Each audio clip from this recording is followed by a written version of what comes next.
Ah non, je ne suis pas prêt à prendre ce vaccin. Ils essayent de faire des efforts, mais je me demande pourquoi, depuis le temps, nous avons eu la dengue. Ils n'ont jamais trouvé de vaccin pour la dengue. Et comme par hasard, ils trouvent un vaccin pour le Covid. Il y a plein d'études qui ont été effectuées. En effet, on est dans une période d'essai, puisque de toute façon, il y a toujours des essais qui sont effectués pour tout vaccin d'ailleurs, hein, même les médicaments. Donc à partir de là, c'est pour faire avancer le schmilblick, on est obligé de servir peut-être un peu le cobaye aussi. Si c'est un bon bagaille, président attrape Covid, pour tu y vas prendre.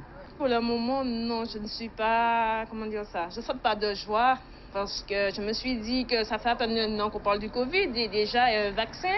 Et tandis qu'il y a d'autres maladies qui existent déjà, ils n'ont pas forcément trouvé des vaccins. Donc je crains un petit peu ce vaccin-là. Voilà pour l'avis d'un échantillon de la population. Il n'y a pas eu de sondage en Martinique, docteur Lin. Pour autant, dans l'Hexagone, on dit que 56% de la population est contre ce vaccin. Docteur Dobacholo, qu'en pensez-vous? Est-ce que vous comprenez ces réticences?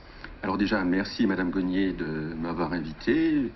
Et je tiens déjà à informer tous ceux qui nous regardent que je déclare aucun conflit d'intérêts, ne recevoir aucune rétribution de la part de l'industrie pharmaceutique, ce qui est très très important de ce débat.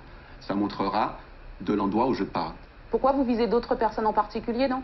Pas particulièrement, mais nous avons vu au niveau hexagonal combien beaucoup de ceux qui occupaient les médias les plus visibles, qui ont le plus d'audimat, combien il suffit de regarder sur Transparence, et on voyait que beaucoup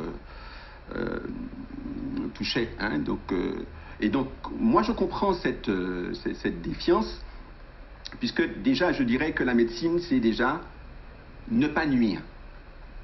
L'un des premiers principes, c'est ne pas nuire et puis apprécier les bénéfices-risques. C'est en fonction des bénéfices et des risques que je dois me positionner avec mon éthique.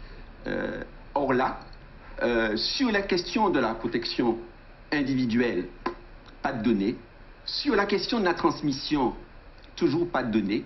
Sur la question des décès, toujours pas de données.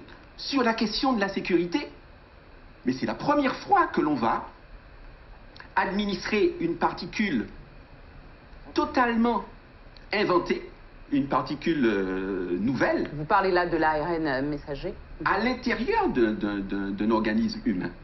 Donc c'est pas la technologie habituelle des vaccins. Donc moi, je ne recommanderais à personne ce vaccin, ni à mes confrères, ni à la population, ni à personne, même s'il est dans l'adversité.